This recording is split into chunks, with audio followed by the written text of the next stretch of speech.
Oh, is that my cue to go? No, I got it. I got it. Okay. Well, welcome everyone here officially to the Gathering Place webinar with Dr. Nick Stucky on Sabbath and stopping for rest in a society that doesn't. So we are thrilled to have you all here with us today talking. And Nate, if you want to just jump on in and go ahead and get us started, that would be wonderful. And I will go ahead and at the very end sort of do some concluding remarks as well as yeah, letting you know about how to continue to keep the conversation going. But just for the meantime, if you're able to, if you have headphones, sometimes that helps to cut down on background noise, as well as if you have an option to push a mute button, that also kind of helps people, yeah, be able to hear what's going on. So Nate, go ahead. It's up to you. Thanks so much for coming and joining us today. Yeah, absolutely. It is my privilege to join you all. I am in Princeton, New Jersey. Was saying earlier, I grew up in Kansas and went to Bethel, and then spent 6 years doing youth ministry on the Eastern Shore of Maryland, where I got married right out of college and then moved 1,300 miles for a half-time job at a church, which I think you only do that once in your life. But it was great, and then ended up being full-time between 3 churches and 3 different denominations, and it was a great experience. And Burl Brubaker, who is the lead pastor there where Nathan is, was the last lead pastor that I was under there, so had a great experience out there. Then went back to Kansas and farmed for a couple of years, and then came to Princeton so I could get, thought I was going to get an MA in youth ministry and then go back to work, and then ended up switching into the MDiv program, and then ended up getting into the PhD program, and was recently actually hired to stay here to lead a new initiative that we call the Farminary, and that integrates theological education and small-scale agriculture.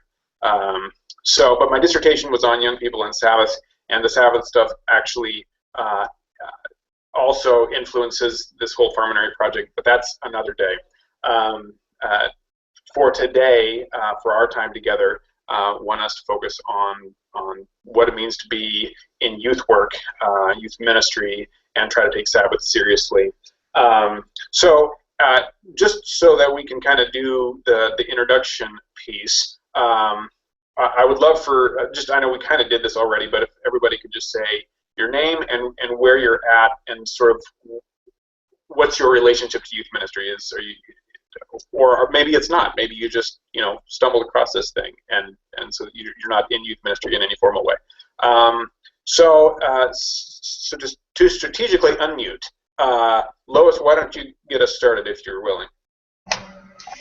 Okay, I'm Lois, and I'm from Topeka, Kansas, for Southern Hills Mennonite Church, and I stumbled into youth ministry starting, I don't know, a while ago, with just being counselors, advisors, that type of stuff, and then eventually started working for the Church of the Brethren District of Western Plains in Kansas.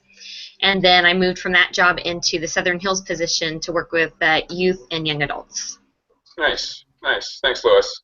Nathan. I've been at Swamp Mennonite Church for 3.5 years as the associate pastor, so I do youth, but also music and worship. And there's some who think that should be religiously 50-50% split time, but realistically every week it's a little different. But I do both positions here, and that was really my first experience in youth ministry, was starting here 3.5 years ago. Nice, nice. Thank you. Tori, are you there? I just see a picture of a guitar. Yeah, I'm here. I had to move rooms. Yeah, Tori Dirksen, First Mennonite Church of Denver, and full-time children and youth faith formation. Yeah, I think that's enough. Cool. Very good. Rachel, anything else you want to add about yourself? You're muted. Just there you go. Yeah, my unmute finger was going slow.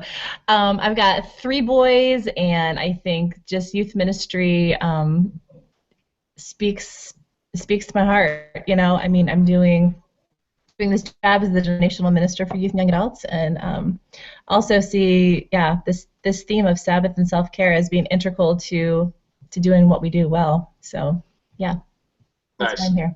Nice. Well, if other people are able to join us, we'll let them introduce themselves if they're lucky.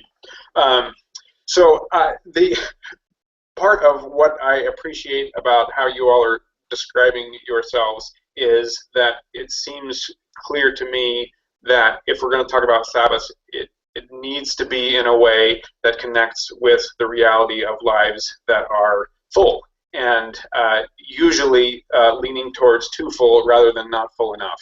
And so, I come at this as a spouse. I come at this as a father of 3 young children. I come at this after just, making my way through a PhD program, now starting a new position. And like none of that, pretty much none of that naturally lends itself towards this naturally recurring, restful rhythm of life. And yet we profess to worship a God who rests and who invites us to rest. And so how do we make sense of that? So in a second, we're going to get into sort of the nitty-gritty, and as we do, we're going to do something that might not work, but we're going to try it, and it's going to be an exercise in shared vulnerability. Nothing inappropriate, I promise.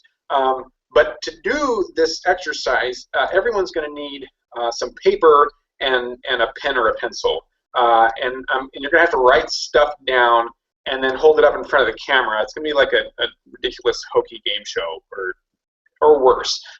So if you want to take 30 seconds and have something, grab something to write with or write on, whatever, we'll get to that. And as you're doing that, I just want to sort of make it explicit what our goals are for this. And I'm just going to hope. Looks like Tori had to get up for his paper and pen. I'm just going to, oh, there he is. I'm going to assume he can still hear or keep dancing back and forth.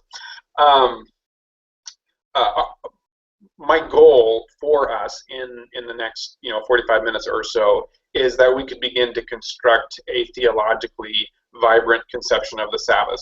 And so when I say theologically vibrant, I mean a conception of the Sabbath that begins with who God is and God's life and action, as opposed to the old blue laws, or as opposed to social or cultural norms, understanding that God always comes to us in the midst of our cultural and social contexts, but wanting to be intentional about who is God as it concerns Sabbath and what is that, how does that impact us.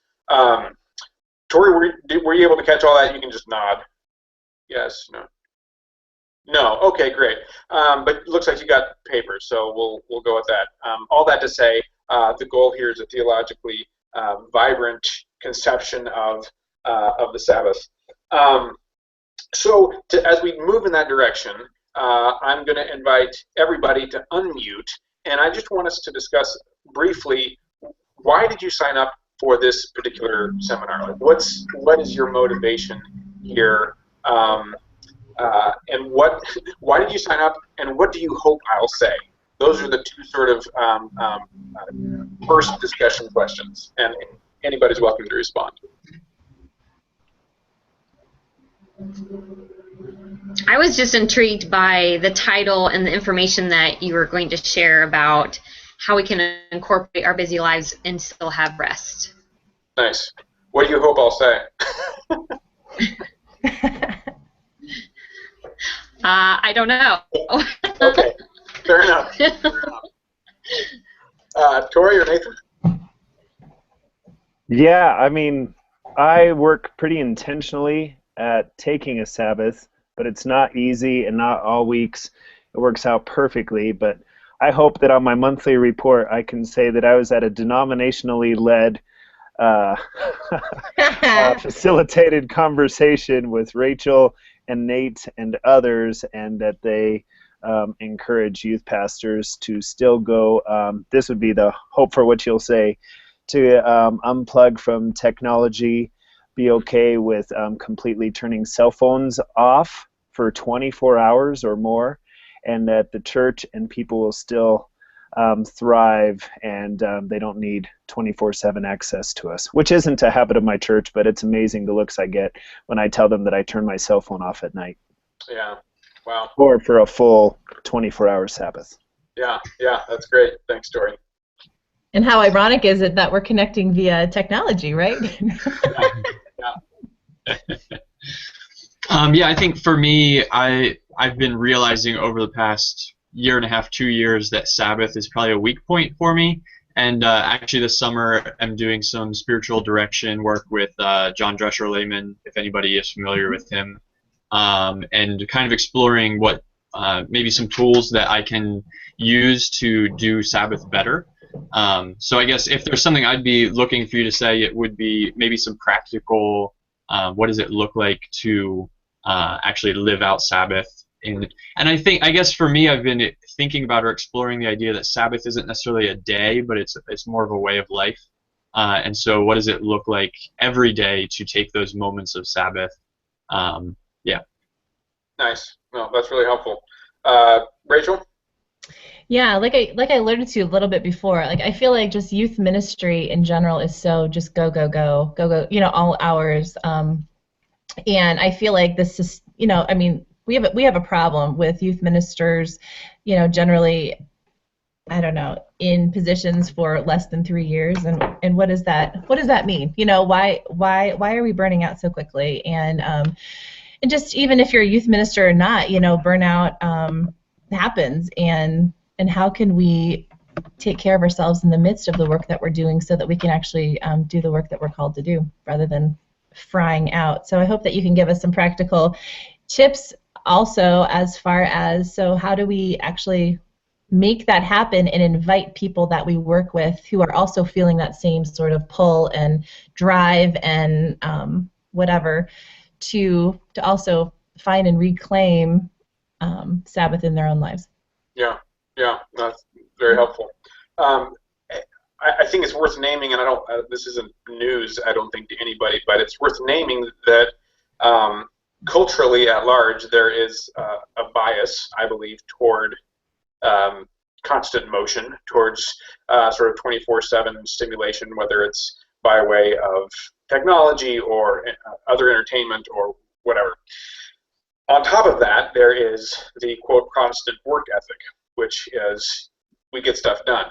On top of that is the Mennonite work ethic, which to me is like, yeah, the Protestants, the mainliners, they think they have a work ethic, and then there's us, we actually really know how to work. And so like there's all these layers of baggage that we bring, and it all sort of pushes against rest in a way that is restorative and in a way that sort of brings us life. So that's part of what we're up against. Here's where we're going, just so you have a sense of the itinerary. I want to begin by talking about Sabbath grace and Sabbath as a gift. All right, that's kind of where we're going to go next. After that, I want to talk about Sabbath disorientation, and to put it most starkly, I would talk about Sabbath as a practice in death, and then ultimately, I want us to land on the practical implications, as in, so what does this actually mean for us? How might we live this invitation out in our lives? And some of that's already come out. To give credit where credit's due, theologically, Karl Barth is a big influence. Jürgen Moltmann, Abraham Heschel, the Jewish theologian. Life itself is a pretty good teacher in a variety of ways, and I'm increasingly influenced by agrarian thought. Ellen Davis out of Duke, and Wendell Berry and Norman Wiersbe. So I'm just trying to give credit where credit's due. I'm not going to name them anymore, but just so you know, that's kind of where I've been drinking. And Scripture, let's just name it. Scripture, also very important. All right, now, go ahead, Troy. Would you have a bibliography or a quick note sheet that you could post somewhere in case we want to read up more? That could be arranged. Yeah. That's a great idea. I could send you my dissertation. That might be a little. Actually, it might lead you to rest or put you to sleep really quickly. So it might actually be the practical thing. Anyway, so it's hokey game show time. Normally I would do this by way of like a slideshow or whatever, but because it's the few of us, and if I put up a slideshow, then I can't see your faces, and I'll do that in a second. But so what I want us to do for trying to get a theological conception of the Sabbath is to start at the very beginning. Julie Andrews once said that's a very good place to start, and so Genesis 1:1 to 2:3, this creation account, and we're just going to go through the first 7 days. And so what I'm going to do is ask you what was created on these days. And it's just going to be sort of like flash mob dating kind of thing, where I'm just going to say day 1, and then I want you to write down what was created on day 1. And then, so don't get your Bibles out. That would be cheating at this point. But so day 1 is the easy one, I think. The question is, what did God create on day 1? And you can go and then this is what I'm going to do. I'm going to count down from 10, and then when I get to 0, you have to hold up your paper, and if it doesn't say anything, we'll know you didn't know. At least you didn't know off the top of your head. So we're at 7, 6, 5, 4. God said, let there be. 4, 3, 2, 1. What you got? Hold it up in front of the camera. All right. I see light. Yeah, it's hard. Okay, so light is right. So God, day 1, God says light, and God sees that it's good. And my question for you simply is, what are human beings doing at this point in the story? Nothing, right? They don't exist. They're not doing anything. All right. Day 2, God creates 10, 9, 8, 7, 6, 5, 4, 3, 2, 1. What do you got? I hear heaven. I see heaven and earth. I see land and sea, waters, sky, something. Right. So depending on how the translation goes, it's the dome, it's the sky. So we got some points there for some people. And the question again is, what are humans doing at that point in the story? Nothing. They don't exist, right? So day 3, 10, 9, 8, 7, 6, 5, 4, 3, 2, 1. Day 3, what do you got? Keep putting up the same thing. That's great. I see some land. I see land and water. Good. So there's the separation of the dry land from the sea. There's vegetation. And again, humans at this point in the story are not doing anything. They don't exist. Day 4, 9, 8, 7, 6, 5, 4, 3, 2, 1. Fish question mark. Plans. Lois. Lois, nothing. Mars, moon. Oh, I think I saw. So sun, moon, and sun, moon, and stars. Mars, actually, I think we can count in that. That's what you wrote. But anyway, so there's the sun, moon, and stars, and again, humans aren't doing anything. Humans aren't doing anything. They don't exist yet, and so to prevent this from lasting the entire hour, day 5. God creates creatures for the sea and the air. There's birds of the air. There's all the creatures in the sea. And again, humans don't exist yet. And then finally, day 6, what does God create? This one I wish to write down. 9, 8, 7, day 6, 6, 5, 4, 3, 2, 1. Day 6. What do we got? We've got Adam and Eve. I see SU something. That might have been stop playing this game, Nate. So day 6 is the land creatures to begin with, all the mammals, presumably the creeping things along the ground, and then God creates the first humans in the image of God, male and female. God creates them. So finally, there is that. And then, day 7, what happens on day 7? 5, 4, 3, 2, 1. Day 7. Rest. Rest. Rest. Excellent. Excellent. So here, now I'm going to attempt to do a screen share so you all can... wow, I'm not seeing what I want to share. That's interesting. We'll try again. Maybe.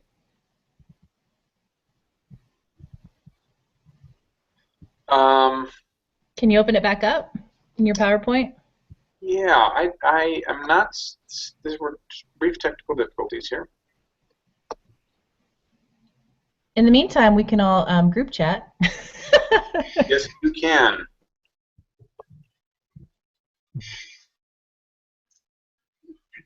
Are you seeing that? Oh, nope.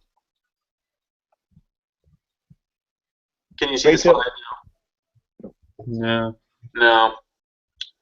Well, that's really unfortunate. I promise we tested this before, and it was and it worked.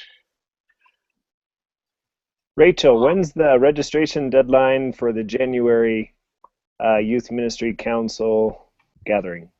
Oh, Nate or Tori, I haven't even thought about it. Okay. Let's probably sometime October. Okay. Yeah. November, maybe November. Good question. Oh, I'm sorry, Nate. This is a bummer. Yeah, you know, these things happen. So this is what I'm going to do.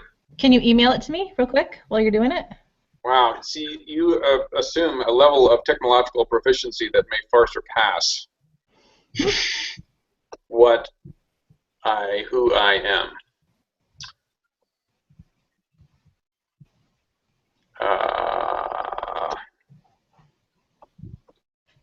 Which is why we should take a break from technology when we are... All right, so this is what you could do, Rachel. Could you, while I'm trying to make this work, do you own a Bible? I have a Bible. I have a Bible behind me, yeah. Mm-hmm. Could you grab it and then read Genesis 2, 1 to 3? Yep.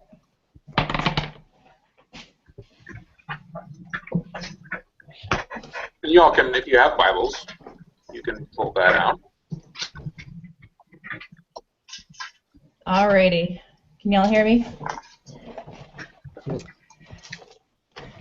Genesis, Exodus, I'm just kidding. Okay, Genesis 2, 1 to 3. Here we go. It starts by saying thus, but it's really the NRSV. Here we go. Thus the heavens and the earth were finished, and all the multitude. And on the seventh day God finished the work that he had done, and he rested on the seventh day from all the work that he had done.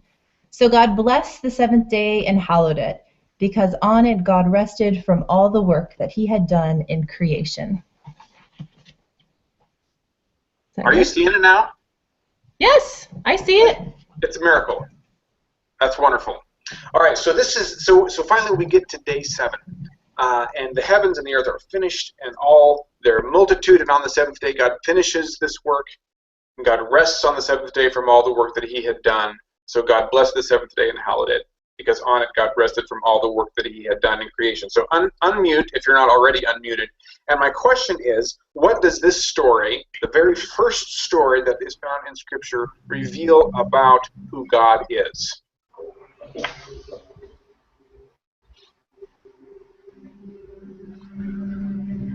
Not a workaholic. Okay, I like that. What else? A God who blesses things and sets things apart. Yeah, very good. And so interesting to note that in the rabbinical Jewish texts, they make a big deal out of the fact that the Sabbath day, it's not the first occasion of God blessing something. God blesses animals and God blesses humans, but the Sabbath day is the only piece of this creation text that a space in time is created. So it's a blessed time as opposed to a blessed thing.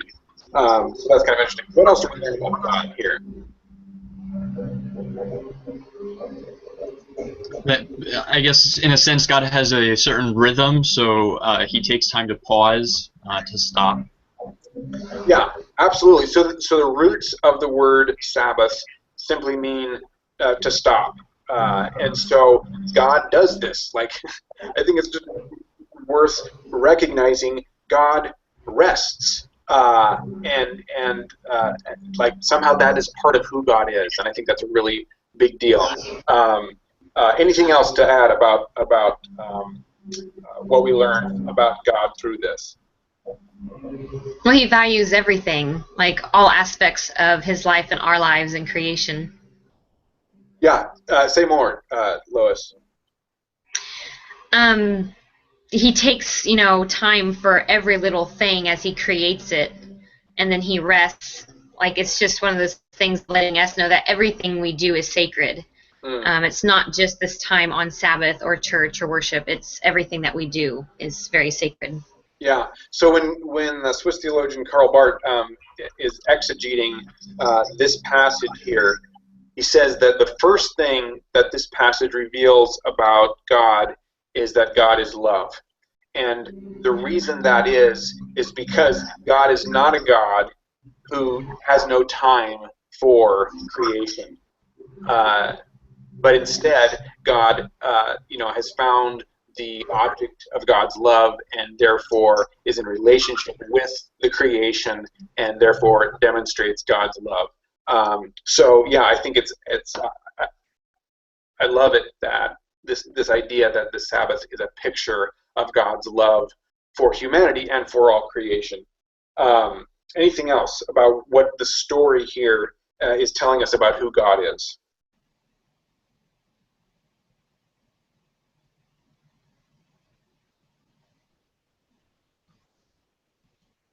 Is everybody there? Yeah. Okay, good. Sorry. I'm going to go ahead and make this go away, I think. All right, now are you seeing my face again? No. Not so much. There you go. Mm-hmm. Oh, now you are? I see your little thumbnail, but yeah, yep. Now I'm back. All right. It's probably more pleasant to look at the PowerPoint. Anyway, so the next question then is, what is the story? And we're getting at this as we start talking about love. But what does the story reveal about the nature of the relationship between God and creation? Any ideas on that? Like what kind of a picture is drawn here as far as what's happening there with God and the relationship to create? Let me just, I'll pause and give you a chance to respond. I guess a question that it brings to my mind is, what was God doing as he rested? So, I mean, there's almost a picture of God being in creation. So he's created and now he's resting, but it's not like he went away somewhere, but now he's being with. Yeah. I think, I would agree with that, Karl Barth. Others would agree with that. This notion that what's happening here is not God ceasing creation and going off somewhere else, but rather creating and then being in relationship with. So if the text was still up there, you would see, so God thus the heavens and the earth were finished, and all their multitude. And on the seventh day, God finished the work that he had done. And there, in the NRSV, it's a confusing use of the word finished. Listen to it again. Thus the heavens and the earth were finished. It seems to look back. This creation is done. But then it goes on, and on the seventh day, God finished the work. So how is it that creation is finished but then on the seventh day, God finished it.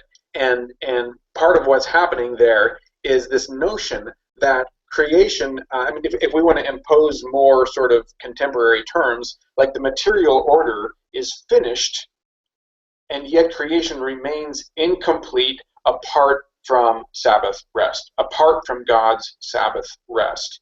And I think that many of us have this sense, I think our young people can have this sense intuitively that our lives are somehow incomplete or less than fulfilled, less than what they were intended to be when they exist in a way that includes no rest. And that to me is one of the most compelling pictures of what emerges here in this first story, is that creation, humanity, remains incomplete and unfinished apart from Sabbath rest and God's own rest, and that God comes and relates to us in the Sabbath. And it's by virtue of God's care for and attention to us, as opposed to God staying busy with creation. So another thing that emerges here from the story is there's this question of what's going on with humankind, and recognizing that the seventh day of creation, if we just sort of read the story as, at face value, and for the record, I'm not imposing any scientific categories here for this. I'm just trying to, so Bar refers to it as a saga. It's this story that's supposed to tell us something important about who God is and who we are in the created order. So what's going on with humanity is, if we recognize that the seventh day of creation is the first full day of existence for humankind. At this point in the story, humans have no work of their own to reflect on. Although they do have a handy-dandy job description and a blessing from God. On the sixth day they're created, and God blesses them, says, be fruitful, multiply, have dominion over, which, for handy translation, I think, be stewards of creation. And so day 7, it seems like they should get busy, get to work. There you are, be fruitful, multiply, be good stewards. But that's not how the story goes. Instead, on day 7, there is God's sacred rest and the implied invitation to all creation to be a part of that. At that point in the story, there's no way that the humans could say, well, we earned this rest. Look at everything we did. We got enough work done, and now we can rest. Instead, it's simply a gift of grace. That to me is, that's part 1. Sabbath as a gift of grace. I'm going to try to bring back the slideshow, and for some reason it just goes away after I share it and stop sharing it. Then it goes away. So forget that. I'm just going to read it from my notes. And this is so I'm fast forwarding to the 2 versions of the 10 Commandments, one in Exodus, one in Deuteronomy, and so they're very similar, but they give different reasons why the Israelites are supposed to observe the Sabbath. Just little trivia: the Sabbath command of all 10 commandments, the Sabbath one is the longest. There's more words for that commandment than any others, and it is the hinge or the linchpin between the sort of vertical commandments of the first table, the ones that are directed toward God, no idols, no other gods before me, don't misuse God's name, and those, the ethical horizontal ones on the second table, which are honor your father and mother, don't steal, don't murder, all that kind of stuff. But in the middle is the Sabbath command, the longest command, that includes both. This and so the Exodus version says, remember the Sabbath day and keep it holy. 6 days you shall labor and do all your work, but the 7th day is a Sabbath to the Lord your God. So it's to the Lord. There's the vertical. You shall not do any work, neither you nor your son or daughter, your male or female slave, your livestock, or the alien resident in your towns. So there's this horizontal dimension too. It is to the Lord, and it's not just for you. There's this ethical dimension to it as well. And the reason why: for in 6 days the Lord made heaven and earth, the sea, and all that is in them, but rested the 7th day. Therefore the Lord blessed the Sabbath day and consecrated it. So the rationale here is you need to observe the Sabbath, remember the Sabbath, and why should you do that? Because that's what God did at creation. So again, the only one of the 10 commands that invites explicit invitation of God. You did it because God did it first. No other commandments are structured in that way. So again, just lifting up the sort of unique dimensions of the Sabbath. Do it because God did it at creation.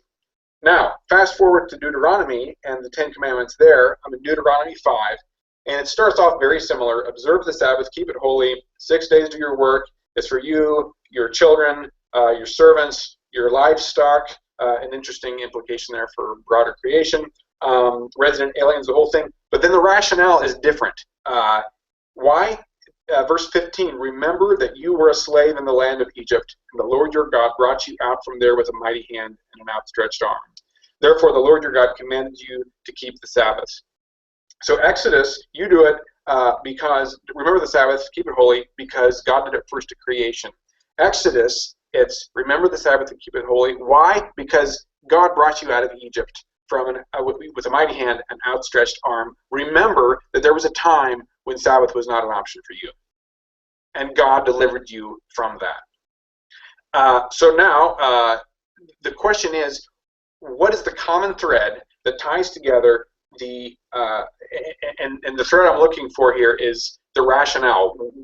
What makes Sabbath possible? And it's common between the Genesis story, the Exodus version of the Sabbath command, and the Deuteronomy version of the Sabbath command. Anybody have any guesses on that?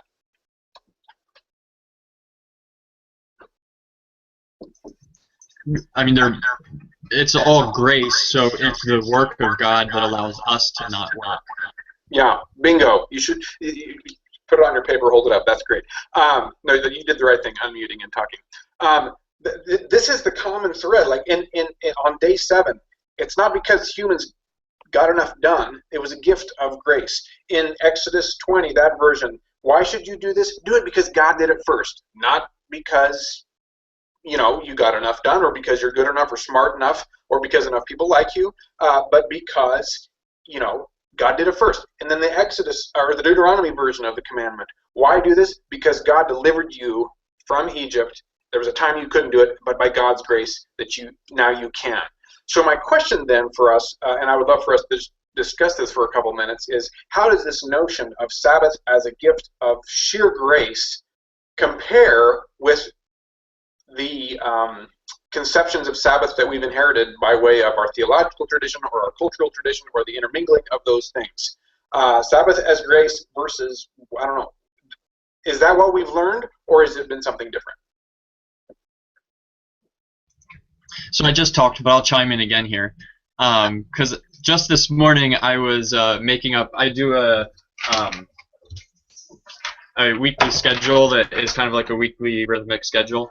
And I was redoing it, and on Monday is kind of my day at home, and so I have a period of time that I have labeled as Sabbath, and then I have a period of time that's like for personal work and things that need to get done at home.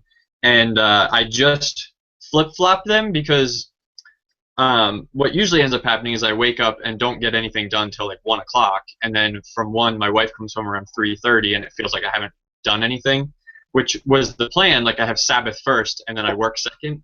And I just flipped it because I'm like, if I just worked first, then I could rest and not have all this stuff that still needs to be done. So anyways, that's I guess that's my cultural inheriting. Yeah, absolutely. No, that is you're not the first person who has done just that.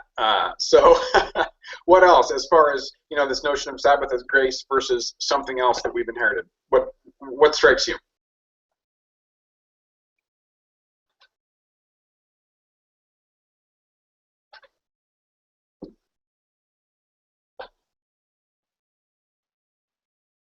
Yeah, I think we just wrestle on when we've earned a Sabbath or not.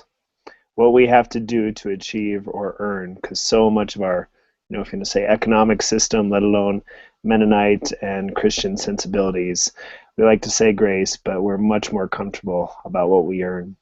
Yeah, absolutely. Absolutely. Lois, does that resonate, or different perspective from where you're at? No, that resonates very much, of it feeling like you have to work really hard before you can even rest, or you have to get everything accomplished before you can rest. So yeah, that resonated very well. Yeah, and I just want to just name again that this the reality of this strikes at a very sort of visceral, emotional, yeah, this like I feel it. Like, so my daily rhythm is come to the office and make a list of the stuff that I need to do for that day. And I like to think I'm good at that. Like, I like to think I'm good at making a list that's just long enough so that I can get it done. And maybe if it's a really good day, I'll get it done with a little time to spare. I can do a few extra things. But it was just like, every other day now, trying to start this new position, I'll think I can get A, B, and C done, and I get half of A done, and then it's time to go home. And like, it throws me off emotionally to go home and to not have done what I'm supposed to have done. And so this gets to this part 2 here, which is this Sabbath disorientation. And the story scripturally, exegetically, that I want to just lift up here is this story of the Israelites held captive in Egypt and then moving into the wilderness and God's deliverance. Now, I'm landing here on Exodus 16, and so they've come out. There's been the plagues, then they're through the Red or the Reed Sea, and they get to the wilderness. Well, they get over the Red Sea, and there's jubilation. And they're so excited, and they're, the horse and the rider are thrown into the sea, and that whole thing. But then they go just a little bit farther. They're just a couple weeks past, and like the food runs out, and they complain. And I actually have quite a bit of sympathy for complaining when the food runs out. And so they're there, and they're trying to figure out what to do. And so they cry out to God or to Moses and say, "Why did you bring us here? We'd have been better off in Egypt, where we ate as much as we wanted to." And so God responds to that by providing manna and a Sabbath rhythm all in one. And so the instruction it's on days 1 through 5, you go out and you get enough for that day. On day 6, you go out and you get a double portion, and on day 7, you stay in your tents, and it's a Sabbath to the Lord. And of course, the Israelites struggle to follow the rules. There's some of them that go out and they want to save some back for the next day, but then it turns to maggots and it smells foul. And then there are those who get up on the 7th day and they go looking for manna that's not there. And so my question for us is, why would God do this? Like, why respond to the need for food with manna and Sabbath all wrapped into one, as opposed to what seems like a much simpler solution, which is just provide manna every day, go get your portion, and then move on? What's going on here? Why manna and Sabbath all in one?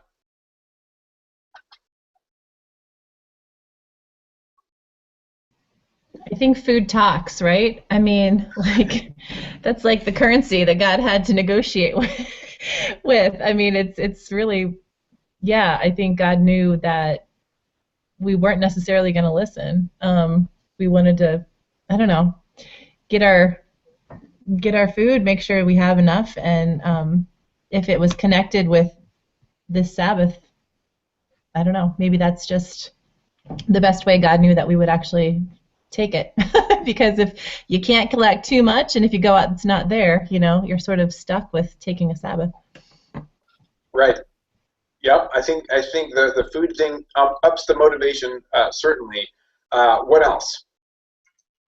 I mean, God doesn't work on the Sabbath, so He couldn't have created manna then, right? Well, we won't limit God's ability here, but maybe that's like, hold on, I'm napping, okay? So I think the perspective I would invite us into is just a recognition of where the Israelites have come from, and this notion of how do you measure the worth of an Israelite in Egypt? It's actually pretty simple, and it is, how many bricks can you produce? And you are worth in that economy, in that context, you're worth as much as you can produce. And they show up in the wilderness after 430 years in Egypt, and generations upon generations of this identity as a people who are captive and whose worth is measured by how much they can produce. And they get to the wilderness, and the monumental task that God has for God's people is, how do I teach them that their identity is not a captive people, but a people who will be known by their faith and their trust in God. So the question is, what does it take to only gather enough for a day to eat all of that and then to go to sleep? What does it take to go ahead and gather the double portion on day 6 and then stay home on the 7th? It takes, as far as I can tell, a pretty serious trust in God as provider, in God as source of daily bread. And it pushes back overwhelmingly on the notion that their identity, first and foremost, is as producer. So we're trying, as far as I can tell, this story in Exodus 16 is a story of God slowly but surely reforming the identity of God's people. Saying, you have been known as a captive people who were only worth as many bricks as you can produce. No longer. Now you are a people set free by God who are known for their radical trust of God's provision in barren places, in places where we don't know who we are, in places where we have hunger and we have needs that we can't meet ourselves. But I think it's too easy to read the story and just say, well, those stupid Israelites, like this is always what they're doing. They get simple instructions and they can't do it. And I don't think that's it. In fact, I think it's a legitimate interpretation of the text to say they come into the wilderness. God gives them this instruction about just 1 omer per day, and then 2 omers on the 6th day, and then none on the 7th. I think it's possible that they get into the wilderness, they're so disoriented that when God gives them this instruction of 1 omer per day, he's actually speaking their language. They get that God gives them a quota. Your quota is 1 omer a day. They've been doing quotas for generations. And surely in Egypt, this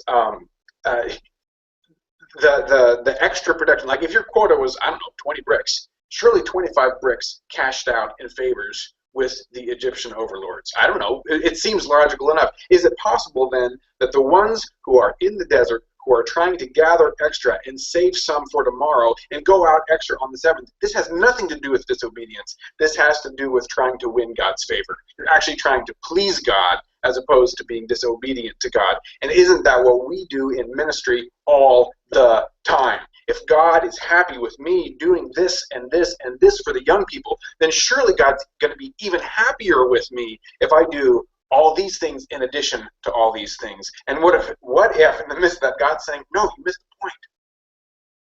The relationship between God and humanity and all creation from the beginning has been based on grace, on God coming to us and saying, stop and rest, not because you earned it, not because you got enough done, but because you're mine. Because I created you.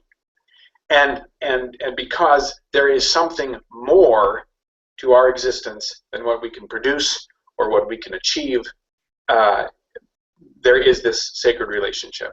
And so time is flying by at a depressingly quick rate. So my question is this. Does it make sense? Can you see like the Sabbath as this massive disorienting force? And so like the Israelites get into Egypt, and there's like the Sabbath totally throws them off. It challenges their identity, and I would go so far as to say it calls for the death of an insufficient identity so that a new identity can emerge. How does that sit? Does it make sense? Questions, comments?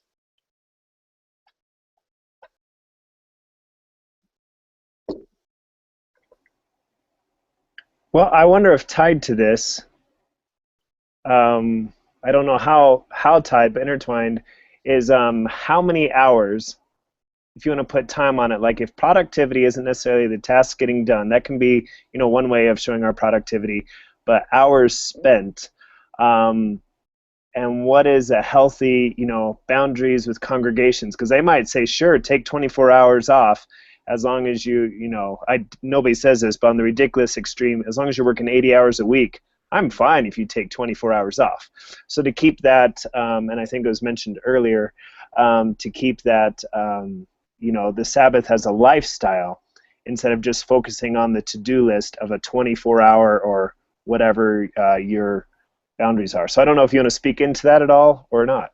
Yeah, I mean, it's a huge challenge, and so the next sort of logical text to look at is Jesus' interaction with the Pharisees as far as the Sabbath was concerned. And the irony of that is that the Pharisees are convinced that the Sabbath is extremely important. And there's always this clash between Jesus and the Pharisees about what is lawful and what's not lawful. My interpretation of that is that the Sabbath there also is disorienting. The Sabbath, in its true sense of a gift of grace, is disorienting to the Pharisees because they want to reduce it to a list of do's and don'ts. So, again, it's shifting our focus of what Sabbath is from what we do to what God does, from who we are as far as on our own to who we are in the light of God's grace. So there's always the temptation to twist this into it's about what we can do or accomplish, and I just think every time that misses the point. So I don't know if that answers your question, Tori. I mean, I hear where you're going, but I think the healthy conversation is to think through pastors and ministers, let alone youth ministers, and creating, the healthy boundaries overall. And yeah. I would love to see where it starts with Sabbath and then trickles into the rest of best practices and boundaries, and being able, for me, it often goes to offering our best instead of getting burned out within 2 or 3 years, or frustrated and looking for a different job that either pays more, if that's another way to quantify. I'm not even talking about payment. But yeah, conversations on I'm going to go somewhere where either I can get more money or get the same amount of money for a far less stressful work environment. So yeah, I don't, and maybe that's not a fair question to ask you or not, but I've been in 4 different churches that all have different expectations from the congregation, let alone different expectations that pastors and youth pastors put on themselves. Yeah. So yeah. Yeah, and I think those are issues that we have to wrestle with, and what I want to lift up out of that is what are the theological implications of a life that knows no rest, or a life that would always look down on rest, that would say that's second to our work, and I think the greatest risk in all of that, and I know that we're guilty of it, is communicating something very different than the gospel. If the gospel centers on God's grace and love for us, and our lives communicate endless motion, then the natural proclamation of our lives is going to be works righteousness or some other perversion of the gospel, as opposed to the idea, and this is true to the Anabaptist roots, that the pattern of our life itself and our common life together proclaims something powerful. So is it possible that in our receiving, so I actually want to flip the language. We talk about taking a Sabbath. I think that's wrong. I think we need to talk about receiving a Sabbath, recognizing that it's not a commodity we pull off the shelf, but that it's a gift that we receive from God. Is it possible that ministry happens, proclamation happens by way of the Sabbath that can't happen in any other way? And I think that's what's going on partly with the Israelites in the wilderness, is that there's formation that takes place by way of that Sabbath stoppage that can't happen if you just keep going. So I think, that's helpful. What you said. I don't know if what I said was, but what you said was helpful. Yeah, I guess, but what you were saying before, really connected with me, and what my response or thought was, I don't know that I work more necessarily to earn God's favor, because that's something I'm constantly reminded of and have been taught well, that, we don't have to work to earn God's favor, but I find myself working more to earn the congregation's favor. And so my thought was, well, yeah, that would be nice if God was my boss, but so often I find myself working for the congregation, and so maybe it's a healthy reminder for me that God is my boss.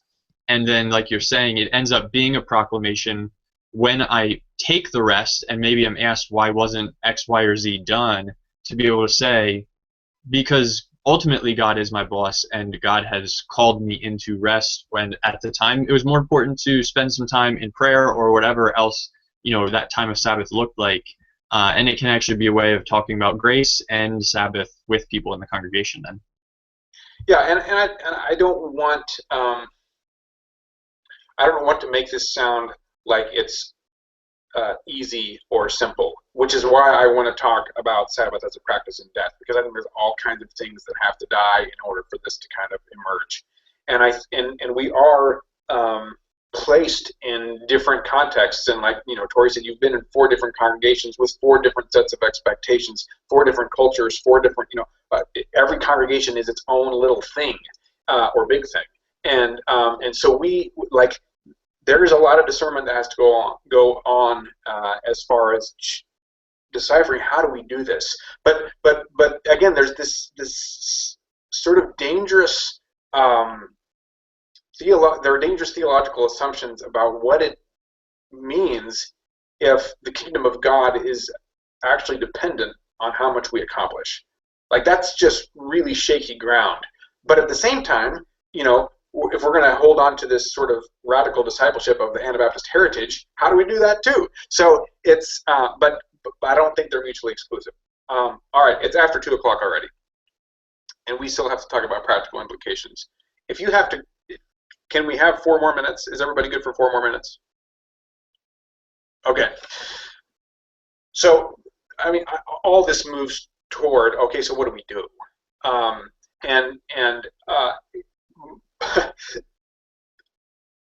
don't have 3 easy steps, just for spoiler alert. But I do think there's something instructive, again, about looking at the Pharisees, about looking at the Israelites. And it seems to me that the Israelites show up in the wilderness, and they get hungry, and God provides manna. And in asking them to not go out and gather manna on the 7th day, God is inviting them to not do something on which it appears their lives depend. They could make this sort of biological case that, no, our lives actually depend on this manna. We'll die without it. And God says, no, don't do that. Don't do that for a day. Why? So that you can remember that your life does not ultimately depend on manna. It depends on the one who gives the manna. For the Pharisees, there is this sense, and maybe even more acute than for the Israelites, there's this sense that their lives depend on the law, on proper keeping of the law. And it seems like Jesus' invitation to the Pharisees is, no, put down your legalism for the day. Why? So that you can realize that, like, that legalism, that sort of hyperactive attention to the minutia of the law cannot save you. And so what I wonder for us is, what are the things that tempt us to believe our lives depend on them? That we might begin to receive God's rest as we put those things down.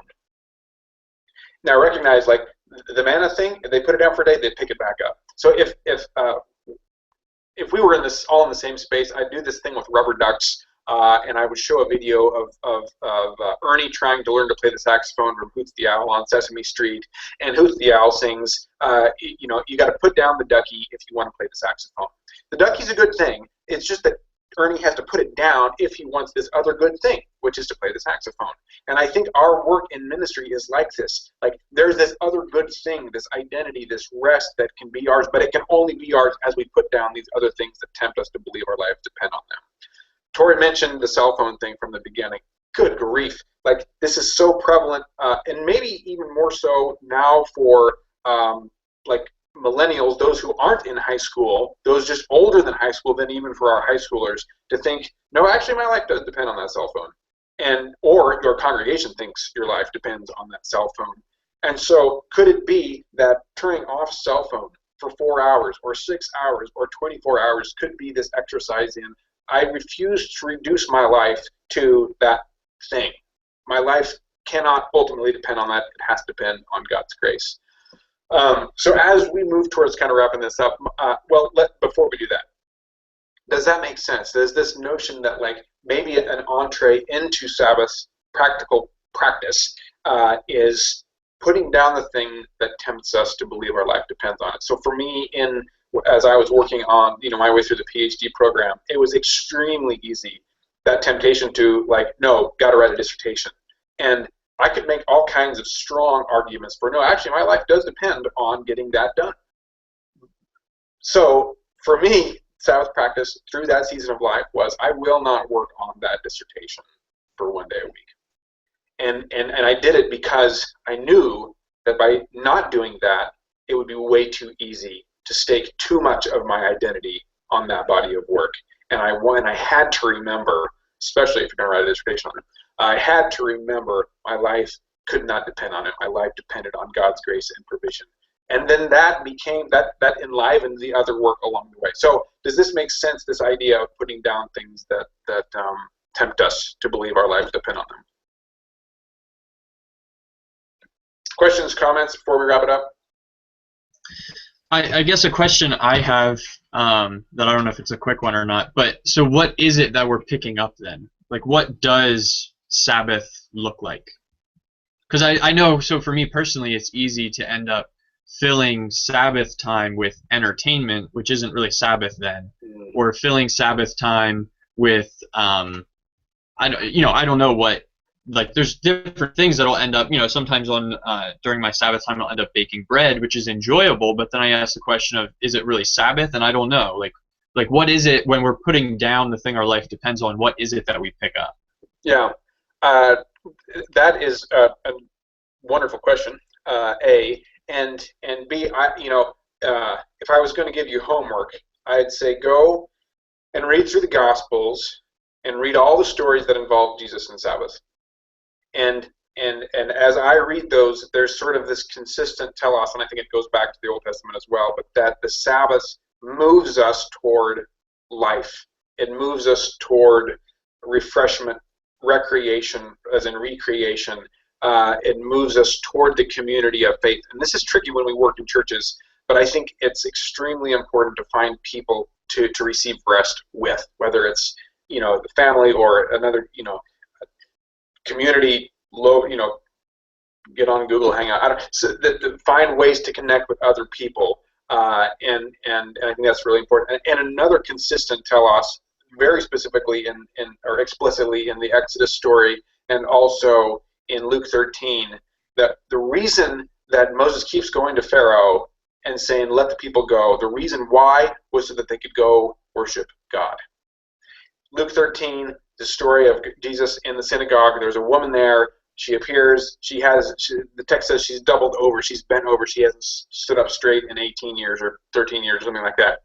And there's this story of radical grace where Jesus sees her and calls her over and lays his hands on her and heals her. And in the Greek, there's 4 action verbs attributed to Jesus before there's any action verb attributed to this woman. So again, it just seems like grace. She didn't ask for it. There's no mention of her having any faith. We don't even know if she knows who Jesus is. Jesus just comes and heals this woman. And then she stands up straight and praises God.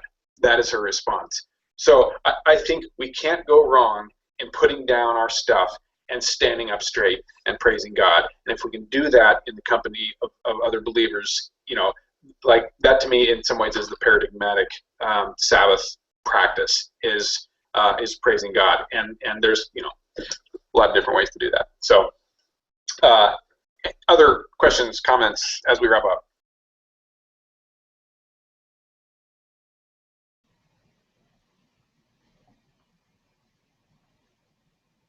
All right. Well, I apologize for poor time management and taking you, 9 minutes past the agreed upon my contract said don't go over 2. So anyway, it's I felt like I just had to work harder to earn your, and then I'd be okay.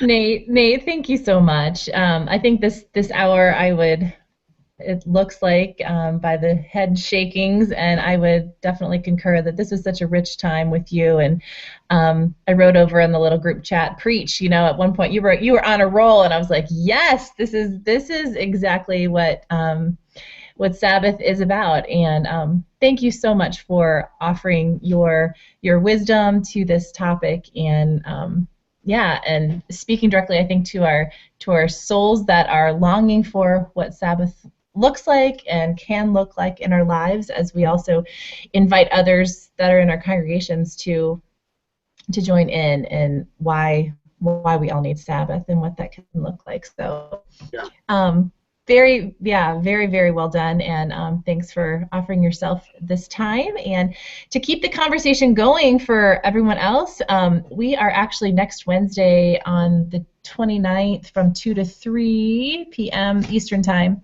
doing our study circle conversation. If you want to talk more about specific pragmatic ways of what Sabbath can look like in our own lives, reading the book called Sacred Pauses by April Yamasaki. In each chapter, she offers various different ways of Sabbath practices to pause in the midst of our day, to embrace the Sabbath lifestyle. So feel free to join us for that too. But also on The Gathering Place, www.thegatheringplace.us. We also have forum chats, so you can go on if you want to continue the conversation. That's a great place to do that as well. So thanks again for joining in, and stay connected to The Gathering Place to find out about next month's offerings. And again, Nate, thank you.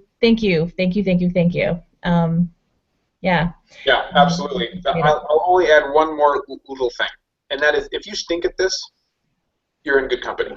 And it's just worth recognizing that the Israelites are in the wilderness for a generation. And maybe the hope for Sabbath is just as much or more for our young people and our children, that they might see it as we struggle through this and with this. And all that to say, I think God has the long view in mind here, and there's the temptation to want to just have it, and I got this Sabbath thing. That's not been my experience at all. So I hope that you will embark on a lifelong Sabbath journey for the sake of our children and for the sake of God's glory. There's so much grace there. That's a great word to end on. So grace and peace to you all, and may you find the rest that God desires to offer you in your life. So blessings to you. Thanks again. See you all.